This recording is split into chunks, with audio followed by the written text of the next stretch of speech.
কিছুদিন আগে অন্য ধর্মের মানুষরা তাদের উৎসব, তাদের বড় পরব পালন করলো। কোথাও কোনো ঘটনা ঘটেনি, কোথাও কোনো সনাতনীরা কাউকে বাধা দেয়নি। এটা আমাদের ধর্ম শেখায় না। কেন রামনবমীকে কেন্দ্র করে এত হুঙ্কার, পুলিশের এত বিধিনিষেধ, ডিজে বাজবে না, সংখ্যা নিয়ন্ত্রণে রাখতে হবে, এত দফা আন্ডারটেকিং দিতে হবে? আরে দেশের নাম ইন্ডিয়া, ভারত পরে, প্রথম নাম হচ্ছে হিন্দুস্তান। 47-এ দেশ ভাগ হয়েছিল দ্বিজাতি তত্ত্বের ভিত্তিতে, পাকিস্তান এবং ভারতবর্ষ।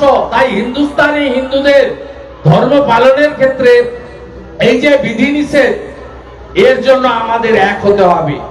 আমরা অনেক কিছু চাওয়া পাওয়ার জন্য ভয় ভীতি নিয়ে, আমার ঘরে তো কিছু হয়নি, ও তো মোথাবাড়িতে হয়েছে, এই যে আমাদের মধ্যে এই বোধ, এটা কাটাতে হবে। কাল যাহা মোথাবাড়ি, আজ তাহা আমার বাড়ি, আগামীকাল তাহা আপনার বাড়ি।